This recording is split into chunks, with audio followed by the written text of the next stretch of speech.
Hey, that's right. 2 days in a row. I did it again, guys. Hooray.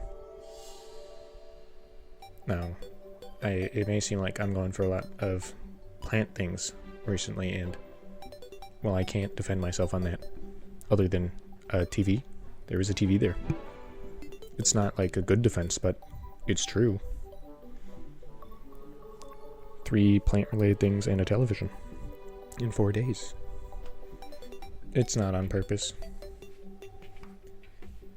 Anyway, today's is more directly horror / creepy / monstrous. And like, I think that's fine. That's fine.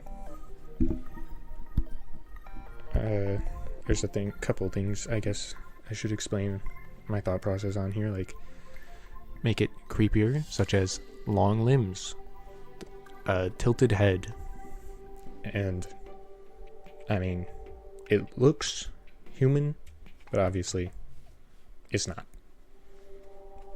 Hence the longer limbs, the long fingers.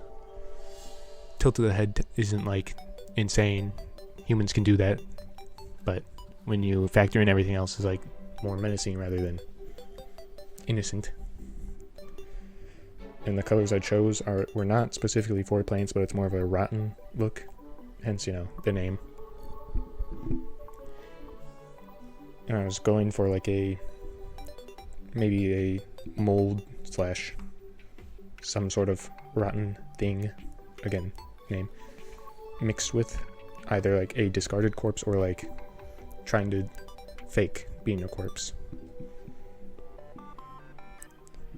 I also go with a slight wood texture, just to like, if it was rotten wood being used rather than a corpse. But then I also throw in red to indicate, you know, I don't know if YouTube likes talking about fluids inside your body, in your veins, but it's that, or reminiscent of that, I should say. It also gives something more interesting to look at than just green and gray, because that can get boring if it's just that.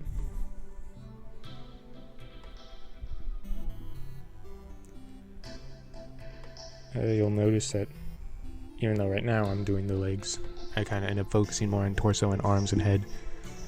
I was thinking about it while I was doing it, and I think it's just because, at least in this drawing, the legs, to me, aren't like a main focus, so I don't really spend too much time on them. Because they're just used for locomotion and nothing special. Like, if it was some sort of creature that used their legs, I would have spent more time on them. But they kind of get neglected in this, which I try to fix, because I was thinking about this while drawing, and I was like, I didn't do anything with the legs, but I'm also drawing it as if the light is coming from the top corner where the head is tilting away from, so right now top right, but I believe in the final drawing it is also top right. Hold on. Top left in the final drawing. I know my own art. I'm looking at it. I drew it. Trust me. I was there. Anyway, I draw it as if the light was coming from top left, but as you'll see, that's not really how it ends up. But it's whatever. Sometimes plans fall through. It's fine.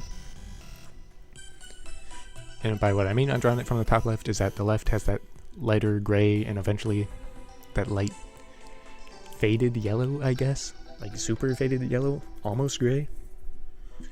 Whereas the other side has that darker green and mossy, gross green and some reds. Because I just like to draw the shadow in normally without a multiply layer, even though I end up adding a multiply layer anyways.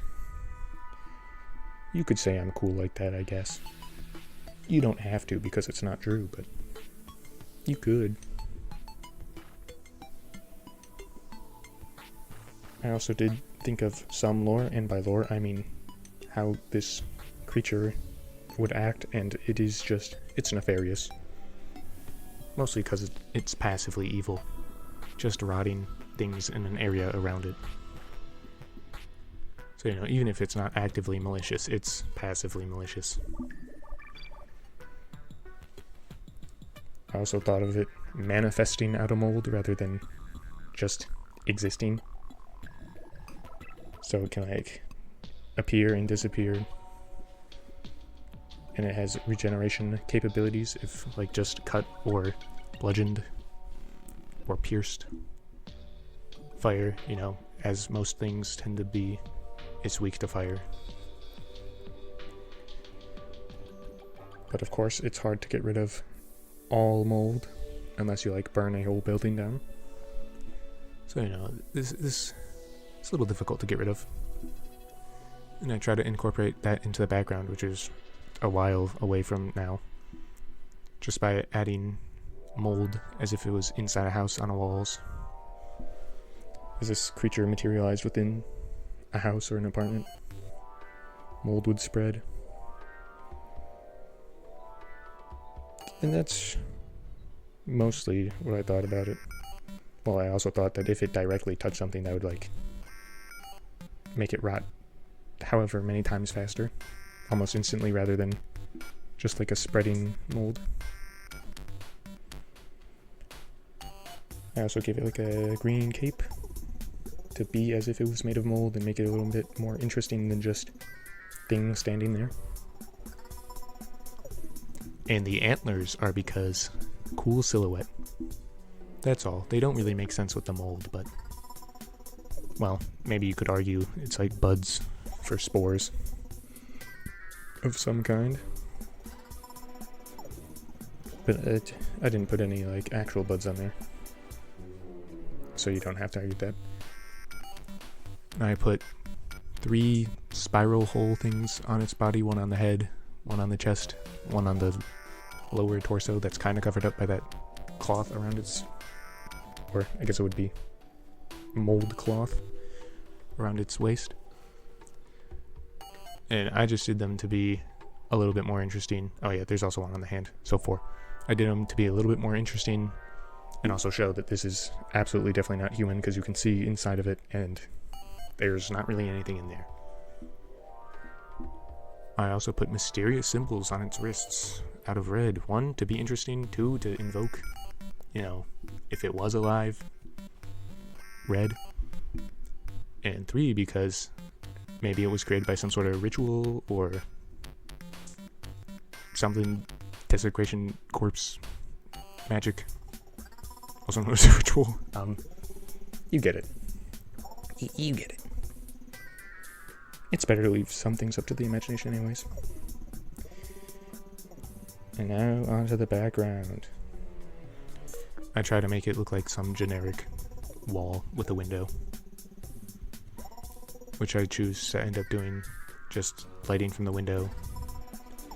And I use a watercolor brush to invoke senses of spreading rot or like water damage.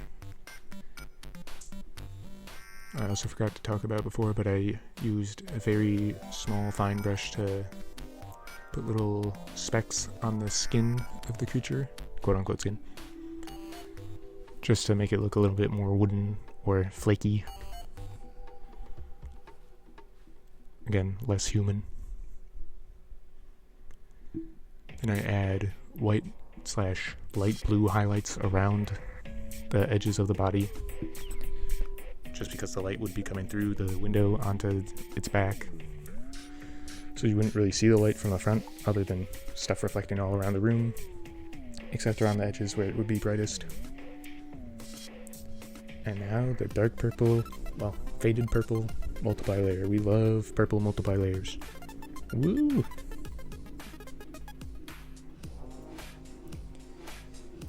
And of course I lighten up the eye, even though, the quote-unquote eye, even though light wouldn't really be getting there, just to make it more interesting. But bring your eye to their eye. That's not even a joke. I don't know why I said it like it was some sort of punchline. And, you know, I couldn't really think of a better name than Beast of Rot. I was thinking like Entity of Rot, something like that. Just because it's a thing, mythical, unknown, anomaly, stuff like that. Dangerous. Anyway, that's all I had today. Have a good day. Goodbye, everybody. Bye. Till next time. Bye.